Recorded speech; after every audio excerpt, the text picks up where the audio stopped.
very warm welcome to all of you guys. So welcome back into Unit 2, Lecture 2.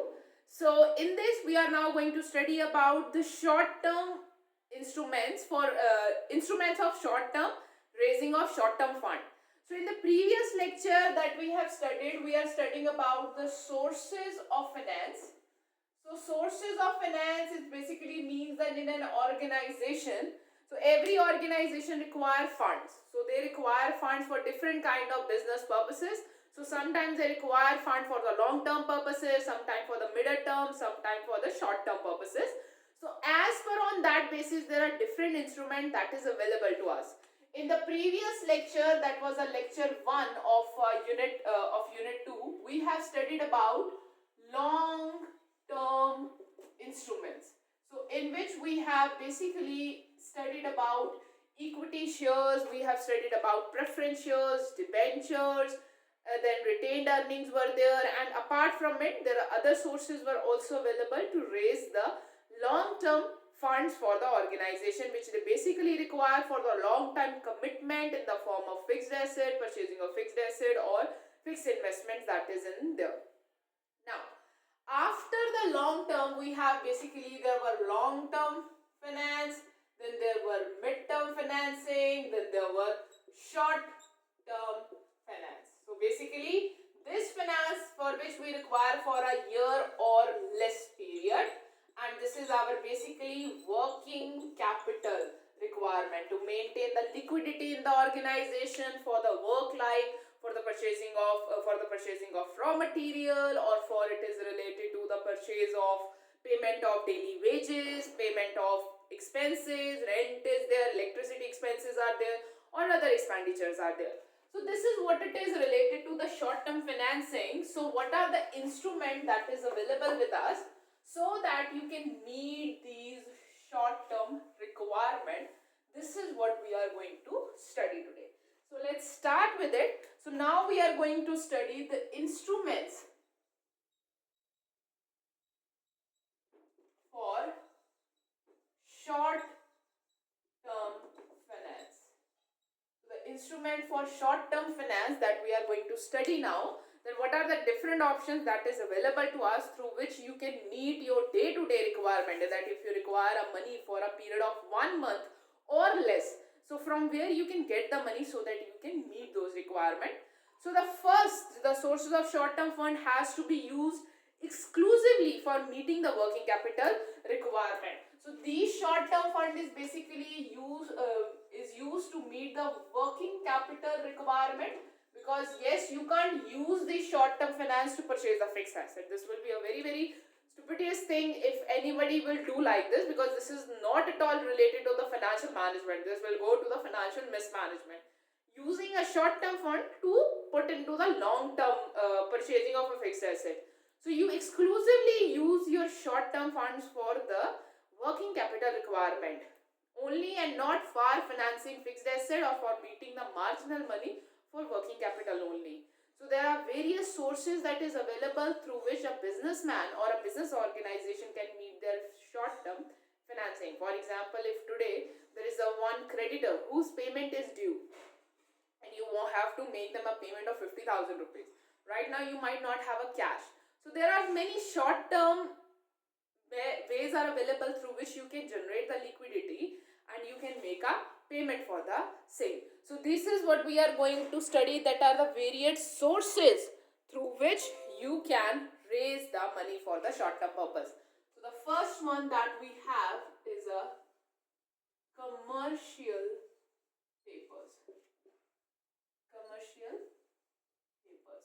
So this is the first instrument for a short-term fundraising. Like a first instrument in the long-term fundraising was shares, which was divided into equity shares and the preference shares. But for the short-term commitment, for the short-term requirement of a fund, you can raise that money from the commercial papers. So now before we go further, let's discuss what are commercial papers are. So commercial paper represent a short-term unsecured promissory note. So these are basically unsecured. I hope so you guys are now cleared with unsecured, that what do you mean by the unsecured? Means there is no pledge against the assets of the company. Promissory note. promissory.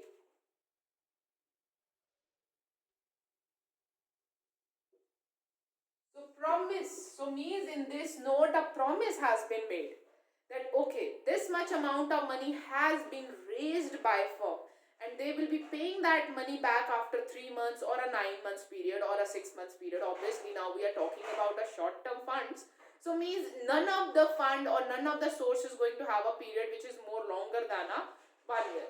So it's a promissory note, means a note in which a promise is written by the firm that this much amount of money has been raised by the firm from this and this person or from this and this mean, and an interest rate of 6% or a 10% or whatever the interest rate will be paid to them along with the principal amount after 3 months period or a 6 months period or a 9 months period.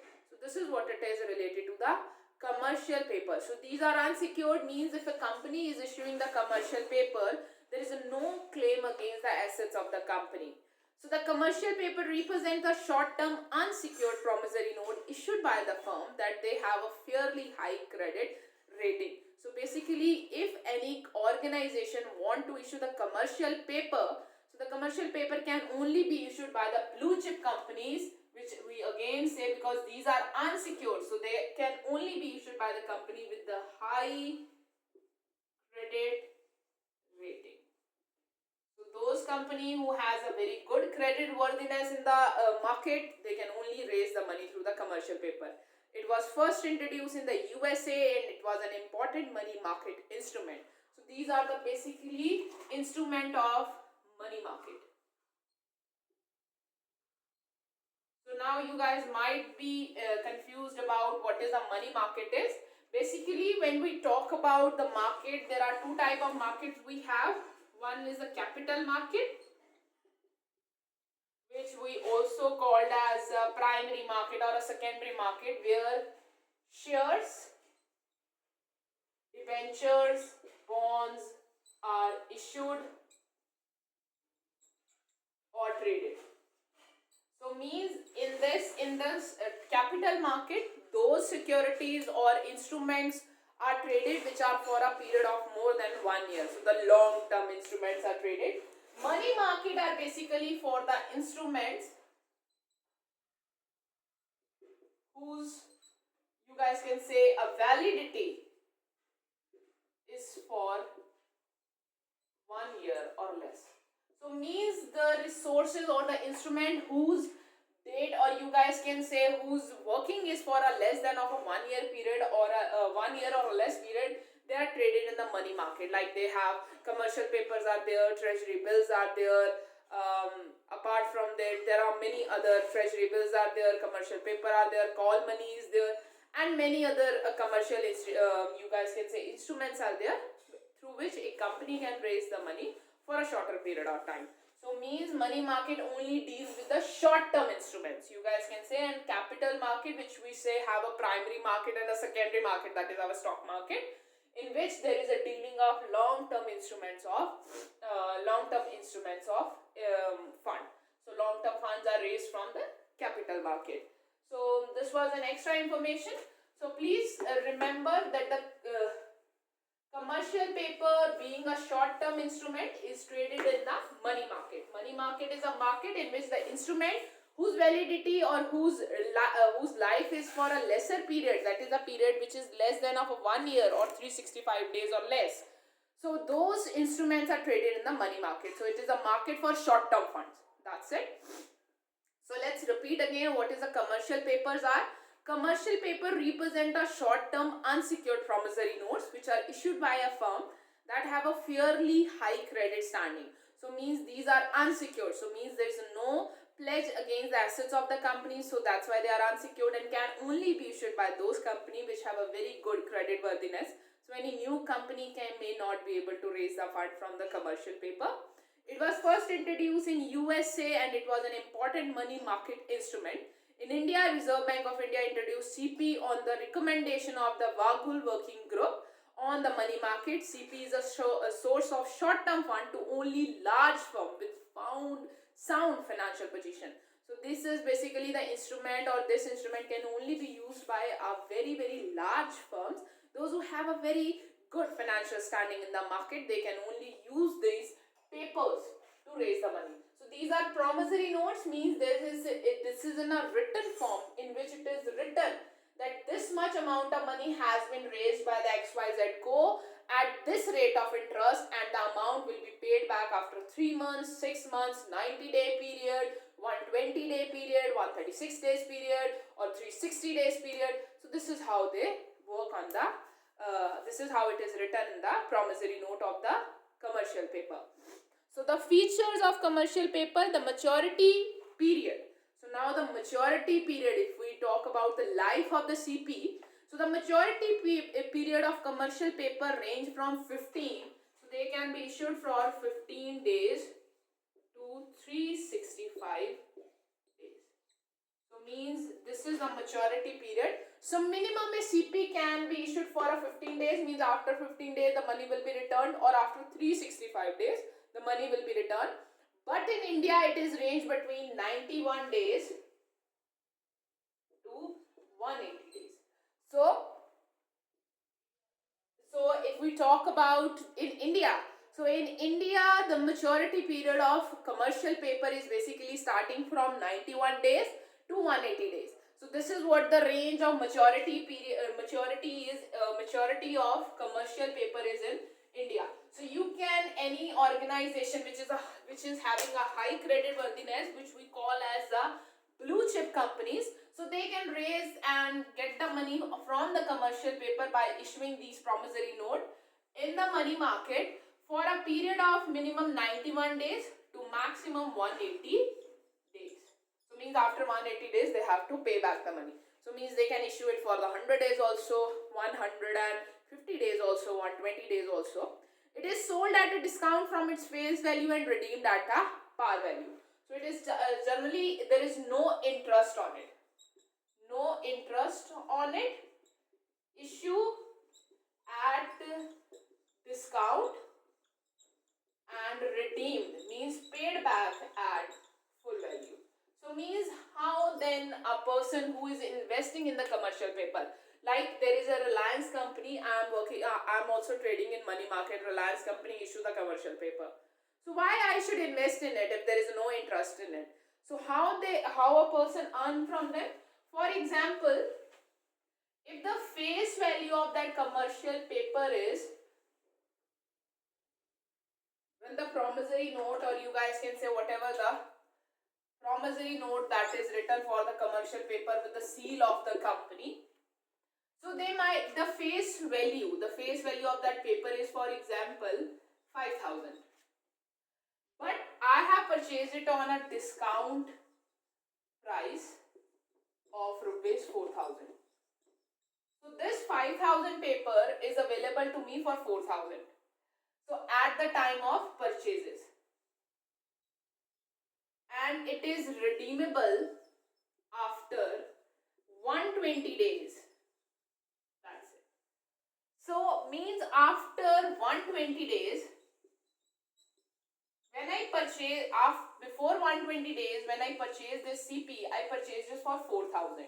But after 120 days, when I get my money back, I get 5,000 rupees. So means they are redeemable at a par value. But when they are sold at a discount. Means not at full amount. Some amount is deducted and paid back at a full value. That is a face value or a par value, we also call it. So means actually my earnings by investing in these were 1,000 rupees. So this is how a person earns by investing in the commercial paper. It may be sold directly to the investors or indirectly to the investors or through dealer. There is no developed secondary market for the CP. So they don't trade it in the secondary market, or you guys can say stock exchange. They are traded at a money market. So this is a market for a short-term instrument whose maturity periods range from maturity period is basically less than 365 days. So if we talk about again the commercial papers, so please remember commercial papers are unsecured promissory note. These are in the form of notes where there is an acknowledgement of that yes, we have raised this much amount of money from the commercial paper. These are unsecured, can only be issued by those firms which are very having a high credit standing. They are generally generally issued at a discounted price. So means whatever the total amount is, from that discount price is minus, and they are redeemed at a full value. So means whatever the full value or face value is there, they are redeemed. So whenever the money is to be given back, full money is to be given back. So whatever the difference will be considered as a return. And they are generally issued in India for a period of 91 days to 180 days. So this is what it is about commercial paper. Eligibility criteria for issuing CP. So means not all the organization, as we already know, not all the organization can issue a commercial paper. So there are only some of the organizations are there which are allowed to issue the commercial papers depending upon their credit standing. So CP is an unsecured promissory note. The issuing of CP is being regulated by the Reserve Bank of India. So means who regulates the commercial paper working or commercial paper issuing in India is Reserve Bank. So Reserve Bank of India regulates all the things that is related to the commercial paper issuing. The RBI has laid down some of the conditions that is to be fulfilled by the company before they go for the commercial paper issuing to the issuing in the market and raising the money out of it. So the tangible net worth of the company as per the latest audited balance sheet has not to be less than 4 crore. So means the tangible net worth. So the net worth of the company should not be less than 4 crore at that time. Then apart from it, the company should have sanctioned as a fund based limited from bank, finance or all India financial institution. Company can issue CP amounting to 75% of permitted bank credit. So means whatever the bank credit working capital limit is there, they have only of 75% limit they can issue the commercial paper. So minimum size of each commercial paper is 5 lakh or in the multiple of 5. So please remember, this is a very important point. Commercial paper can be issued for the 5 lakh rupees, minimum 5 lakh rupees, or in the multiple of 5 lakh rupees. So means if any company who has to issue commercial papers, the minimum amount is 5 lakh rupees or in multiples of it. So means either they can issue for 5 lakh or they can issue for 10 lakh or they can issue for 15 lakh or 20 lakh or 25 lakh. So this is how the commercial papers are issued. The size of any single issue should not be less than 1 crore. So when the commercial papers are being issued, so their size should not be less than of a 1 crore. So one CP size should not be less than 5 lakh, and CP is in the form of unsecured promissory note negotiable by the endorsement and delivery. So they are unsecured one and promissory note, they can be delivered just by mere delivery. For example, I have a commercial paper, I can give it commercial paper to you and the paper will be yours. So means they are transferable. So this is what the commercial papers are. I hope so that you guys are very much clear with the commercial paper working. So now as we have done for the commercial paper, the next instrument that we have is a certificates of deposits. So this is the second instrument that we have with us, certificate of deposit. Like there was one more thing, that is a public deposit. So public deposit is basically for the longer period. But the certificate of deposit are again going to be a short-term instrument and their maturity period is going to be a less than of a 365 days. So these are the second number of instrument that is available to an organization, those who can use it to issue to get the money for the short-term period.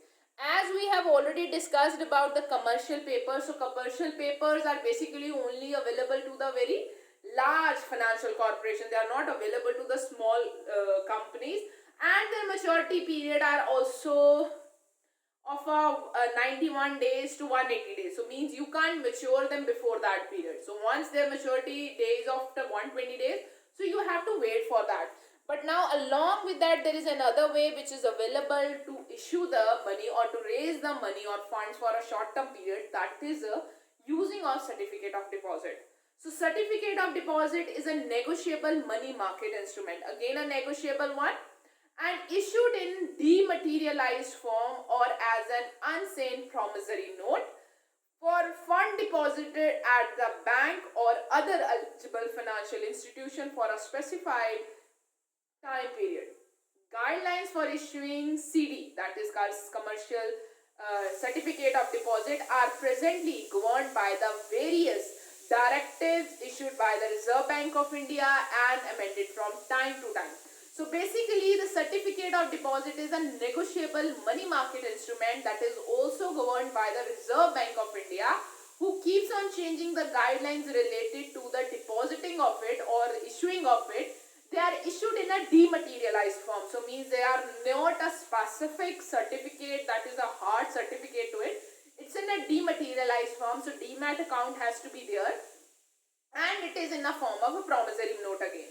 Scheduled commercial bank excluded regional rural banks, and so the certificate of deposit can only be issued by the scheduled commercial banks excluding the regional rural banks, and select all Indian financial institutions, those who have permitted by the RBI to issue the funds from it.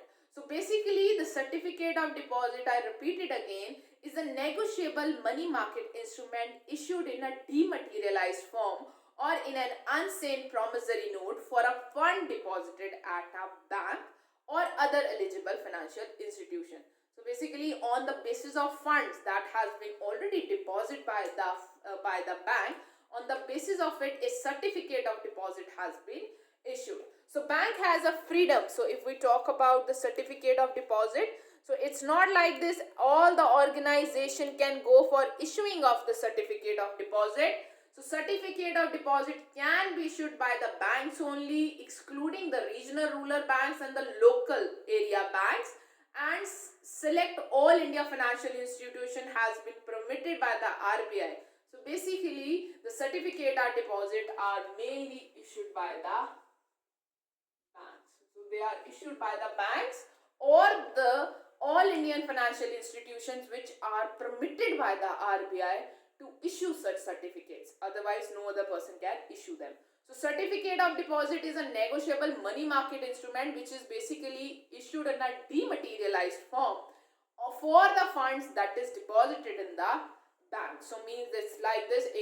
For example, State Bank of India, they're issuing their certificate of deposit. So what you have to do to purchase these certificates, you have to go to the bank, you have to deposit some money with them, and they will give you a certificate of deposit in a dematerialized form. So means they will transfer the certificate to your demat account. So when the redemption will come, you give them it will be redeemed and you will get your money back, your deposited money back with the bank. So the bank can issue these certificates of deposit depending upon their requirement. So bank have freedom to issue the CDs depending upon their requirement, and financial institution may issue CD with an overall umbrella limit fixed by the RBI.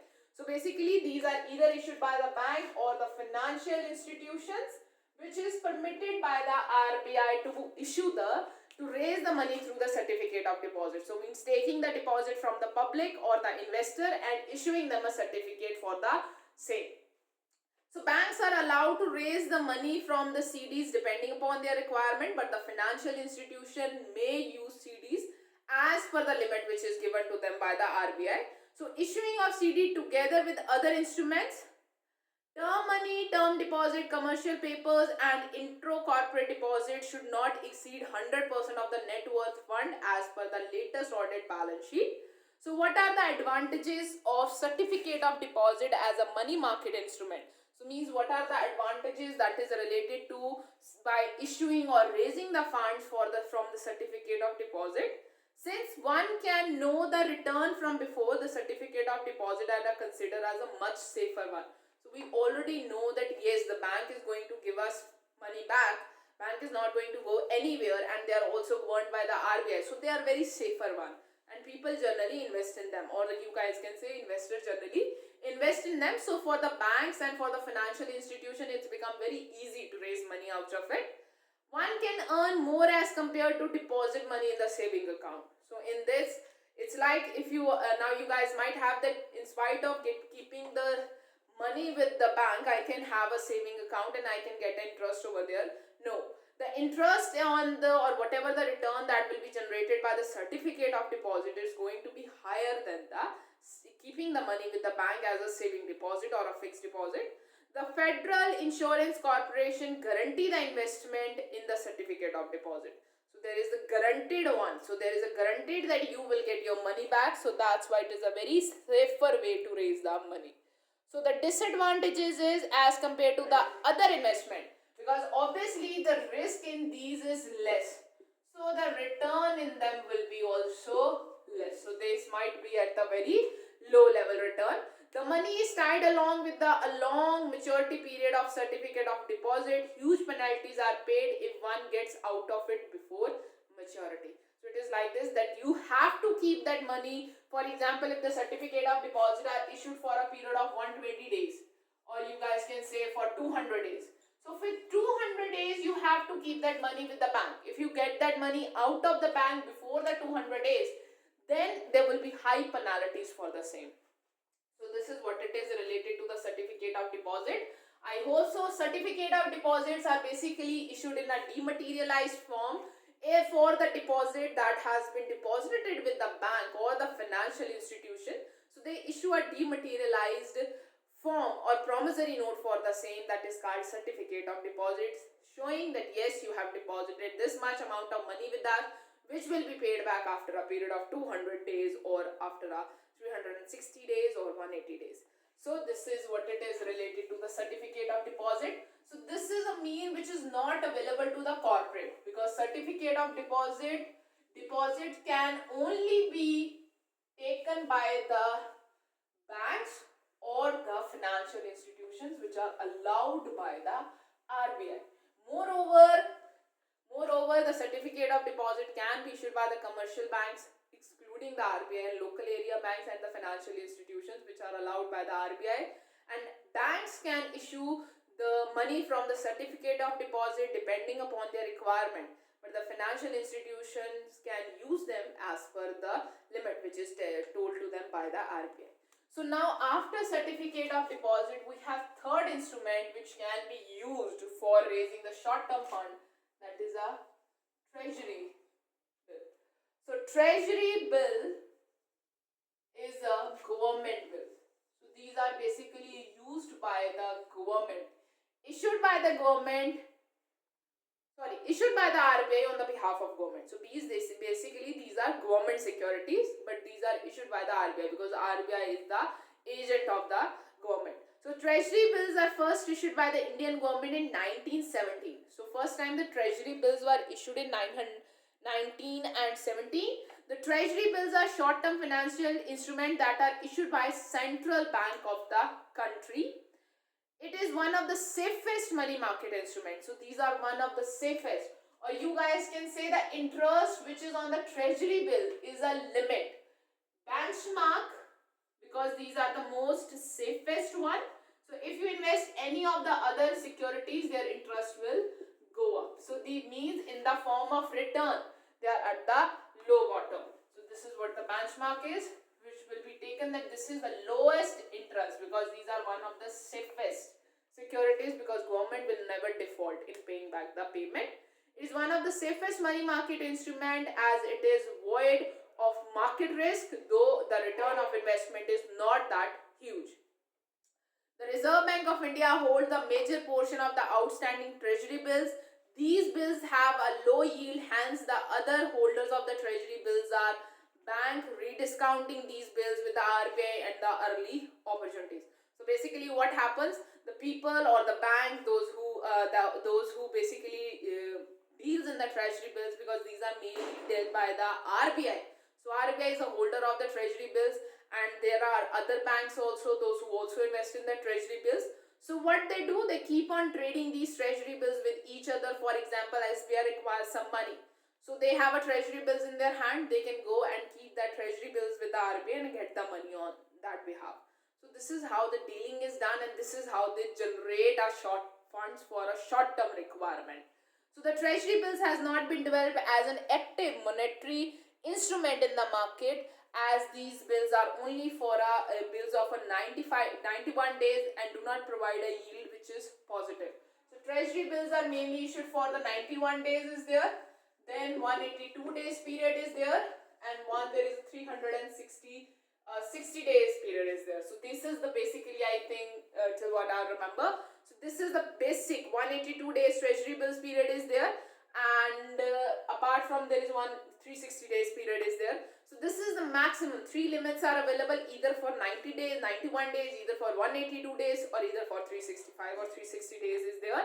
So these are the most safest one, but they are not that well for the issuing of for raising of the fund, because this option is only available to the government of India, issued by the Reserve Bank. Yes, they are generally used to meet the short-term requirement. How? For example, if any corporate has the treasury bill with them, or banks have the treasury bill with them, so they can go in the money market and sell off these instruments and get the money on that behalf. So this is how they can get, they helped in accommodating the short-term requirement of money. So next, after the treasury bill, we have a fourth instrument with us which can be used for meeting the short-term fund requirement, that is inter-corporate deposit. Inter-corporate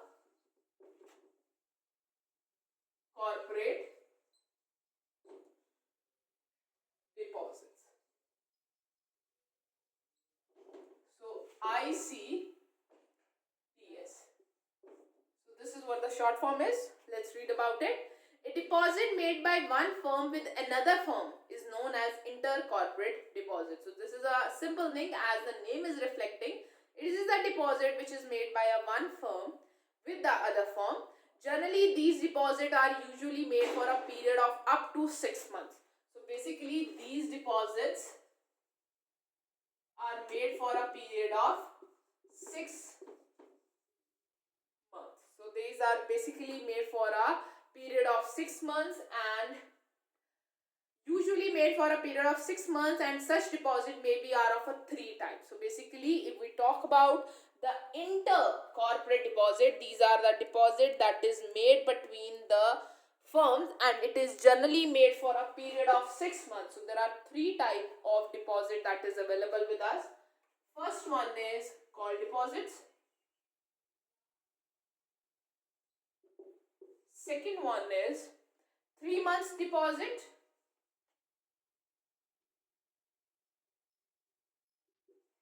And the third one is 6 months deposit. So maximum period of inter-corporate deposit is a 6 months. So let's start with the first type of deposit that we have, that is a call deposits. So deposit are expected to be payable on call. Call means when you are going to call that money back. Now let's read further. In other words, whenever it is repayment is demanded, one just day notice. So means they are repayable at call. Means 1 day notice. So these are basically required or used to meet a very urgent need or urgent need for the money.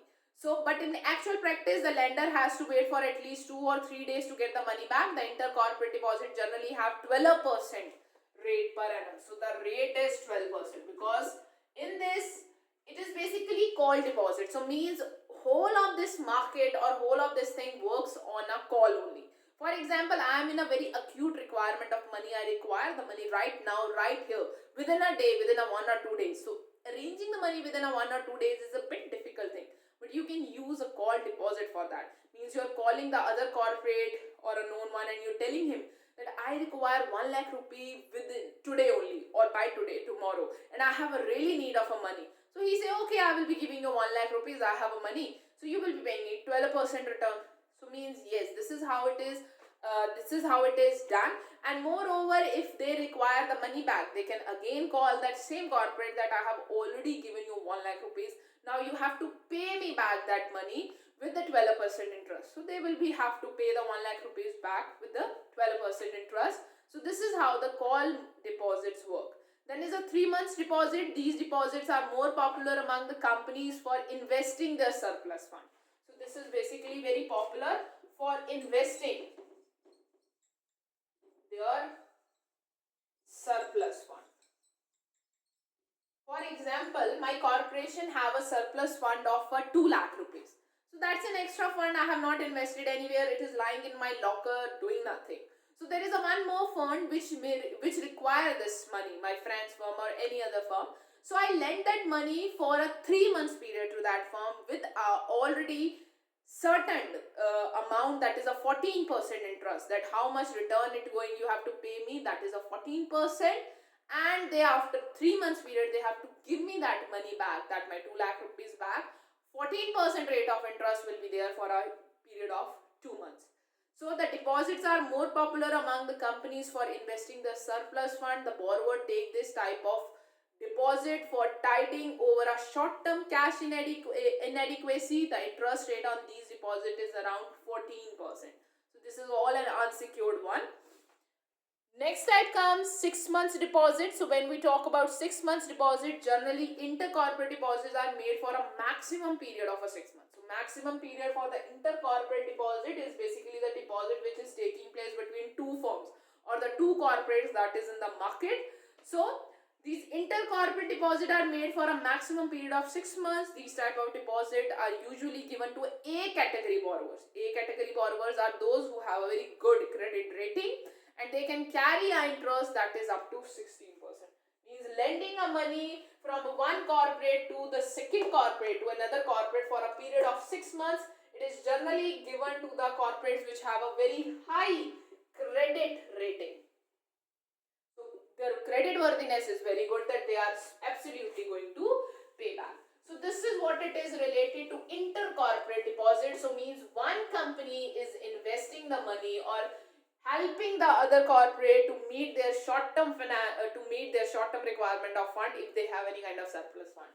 So the call deposit is basically the market which is over the call, which is required to meet a very urgent need of requirement, and generally the money is paid back with the call only.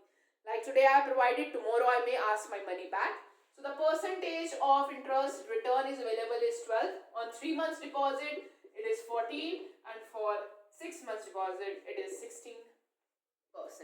So there is no legal regulations which make ICD transaction very convenient.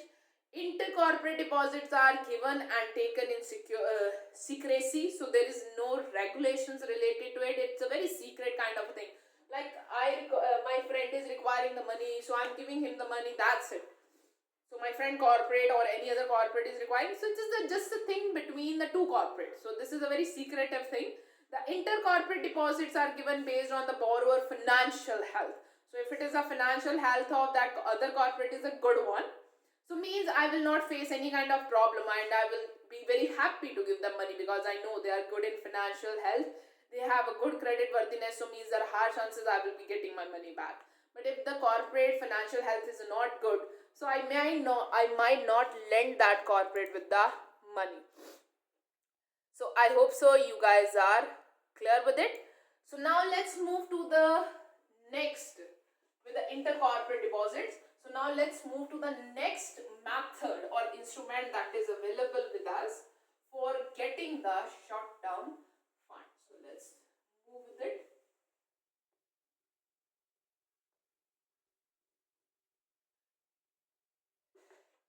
So the next one that is available to us is a trade credit. So this is a very simple thing. Most of the business is carried on credit. I hope so you guys are very clear with it. We make purchases on a credit so that we have creditors, so they give us a trade credit. We do the sales on credit, so we have a debtors. So that is again a trade credit. So this is what the trade credit refers to. So it helps you, it basically helps you to maintain your liquidity because you can at that time generate the money in that time. So the trade credit refers to the credit granted to the manufacturer and trader by the suppliers of the raw material, finished goods, component, etc. Usually a business enterprise buy a goods on 30th to 90 days trade credit. So it is basically related to the creditors. So creditors are the people from whom we buy raw materials, and generally this raw material is purchased on credit. So they generally provide us a period of 30 days to 90 days. So what we do, we try to match this trade credit period with our what we do, we try to match this our trade credit period with our debtors period. For example, if my creditors are getting due on, let's say, on 31st December 2020, so they are getting due on 31st December 2020, I will try, my creditors are due on 31st, I will try to get my money from the debtors by the 30th December. Even to be on the safer side, let's say by the 25th or 26th December 2020, so that I am able to make a payment to them. So this is what the trade credit is about, providing credit or carrying out the business on a credit term. So this is how the operating cycle works actually. So this means that the goods are delivered but the payments are not made until the expiry of that period. This type of credit does not make the funds available in cash. Yes, this kind of credit does not make you funds available in cash, but it's help you to maintain the liquidity also without making immediate payments, so you can use that money, whatever the money you have, you can use that money for some other purpose which is more urgent at that time. So this is how it facilitates to maintain your liquidity and working capital requirement. I hope so that you guys are now clear with the trade credit. So the next thing that we have with us is a deferred income. So the next instrument that we have with us is a deferred income. The income which you are earning, that is the basic thing through which you can meet your short-term requirement of fund also. So this is a sixth instrument that is with us, that is deferred income. So deferred incomes are income received in advance by the firm or for supply of goods and services in future period. So this income receipts increase the firm's liquidity and constitute an important source of short-term fund. So it is basically the income that you are earning by supplying of goods and services. So this is how the operating cycle works. So as I have already given you an example of it, so you know that your creditors are going to ask you money for a period of 30 days, after a period of 60 days or 90 days. So you can arrange your debtors in such a way that you are getting the money before your creditors are due. So means that whatever the income you are getting from the sales, you can use that income to make a payment to the creditors. So that income can not only be used for the payment of creditors, but for the payment of the other things. You can use those sales proceeds to make a payment to your workers, make a payment for the electricity sales. And this is one of the most method which is used to maintain the short-term liquidity by the small-term fund. These payments are not shown as revenue till the supply of goods and services, but shown in the balance sheet as an income received in advance. So sometimes we also have an incomes which we are receiving in advance. So still we have not maybe provided anything, but we can use this income to even purchase the raw materials to make the other payments, and they are also the part of short-term financing. I hope so you guys are clear with it. So now after the sixth one, let's move to the seventh one, that is a commercial bank. Otherwise, if you don't have any money, you are not able to raise any money from any other instrument, you have banks with you. You can approach that bank and you can get a loan from them for a shorter period. That is a commercial bank with us. So the commercial banks are the major source of the working capital finance to the industries and the commerce, granting loan to the business in one of their primary business function. So why commercial banks are there, and what's the primary motive of the bank is to give loans. Yes, taking a loan is a lengthy process. It could be like this. For example, if you certainly and right now require money, you might not go for the commercial bank. But for the financial management or for your working capital requirement, if you require a money, you can approach a commercial bank, can go through the loan procedure, can give any kind of asset for the security, and can get the amount for money from them. It's not like this that they only issue the loan for a very biggest amount for a very longer period like 10 years or 15 years. Sometimes the loans are also issued for a smaller donations also, and banks or organizations generally take their loan to requirement also. Let's read more about it. So the commercial bank are a major source of working capital financing for the industries and commerce. Granting loan to the business is one of their primary business function. Getting bank loan is not an easy task, as I have already told you, since the lending bank officer may ask you plenty of questions, but about the prospective borrower's financial position and its plan for the future. At the same time, bank will want to monitor for the business progress also. So but there is a good side of it. This is the borrower share price tend to rise because investors know that the conveniencing bank is a very difficult thing. So this is what the thing is related to. Moreover, there might be pledging against your assets also and the other thing. So you can get the money from the bank in the following way. You can get a bank loan. You can take a loan from them. They may provide you an overdraft facility. There could be cash credit also. So these are the basic way. Along with that, if there is any ways available. So these are the basic way through which a bank can provide a you guys can say help the corporation for the short term fund needs. So if we talk about a loan, this is the most simplest one. I hope so you guys are very clear with it. So loan is an advancing in a lump sum money to the borrower against some security. So means loan are going to be secured and their loan amount is to be paid to the applicant in the form of cash or the credit to his or her account. In practice, the loan amount is paid to the customer by crediting his or her account. Interest will be charged on the entire loan amount from the date the loan has been sanctioned. So means interest is to be paid. Then is overdraft.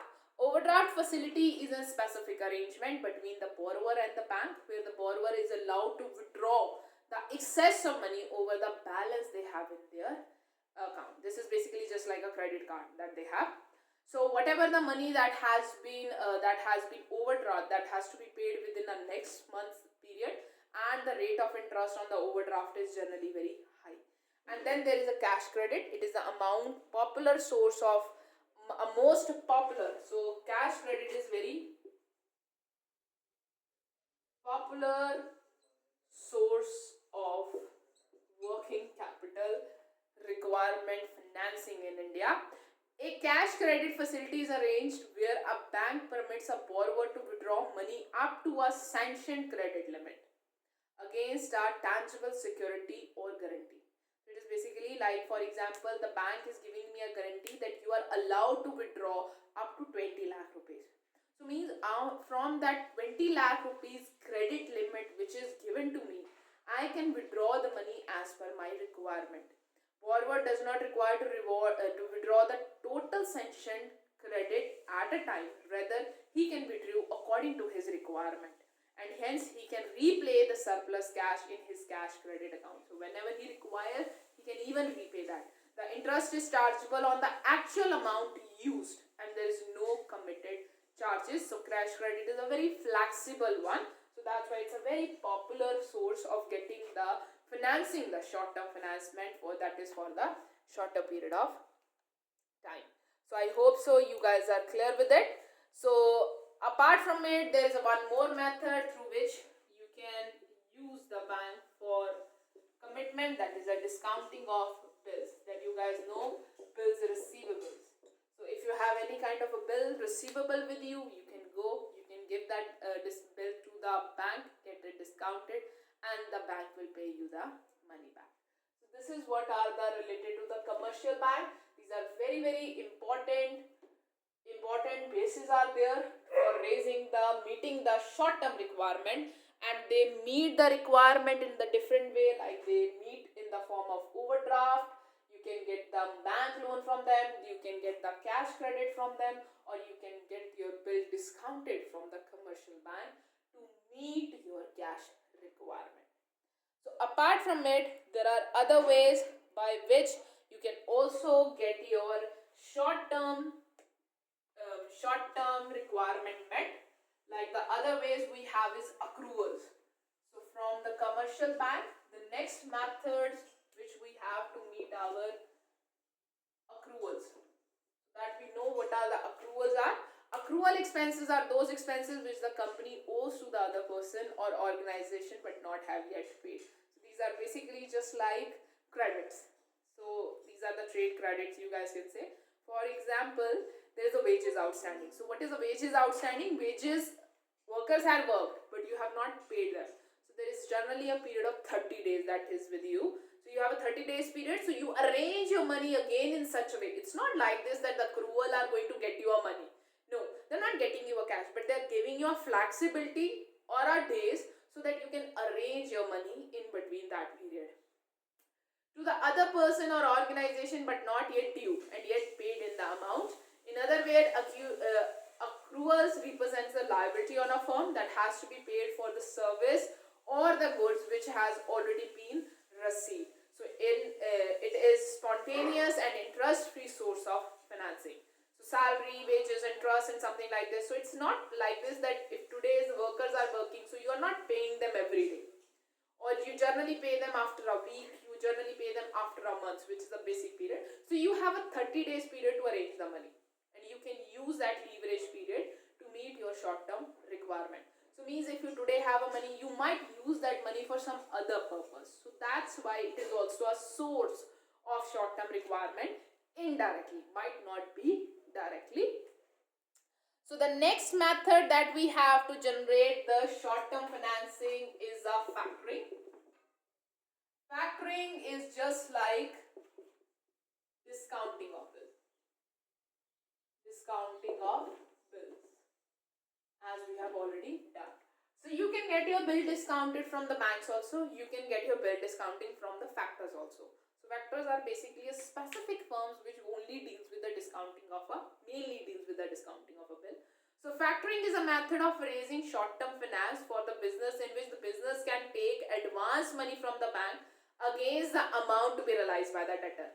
So means in this what the thing is, in this a organization or the corporate can take advance money from the bank or the factor for the amount he has to receive from a debtor after some period. So that is just the discounting of a bill. So in this what happens? Same thing. For example, A co has a bill written on a B co.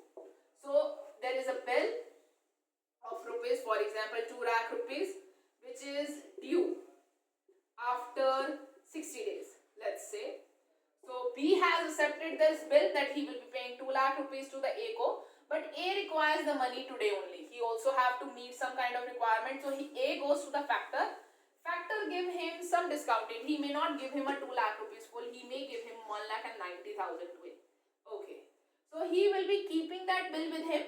And after 60 days, he will be collecting the money from B, total 2 lakh rupees. So he has earned 10,000 rupees, which is a fee. Or you guys can say fee for the services that has been provided by the factor. So this is how the factoring works. So this is also a short-term way to finance that thing. If A does not require current money, he may wait for a 60 days period also. But if he requires urgently money now, he can go to the factor, get it discounted, pay him the commission and receive the money. So when the due date will come, the factor will collect the money from the B co. So this is how short-term financing method of factoring work.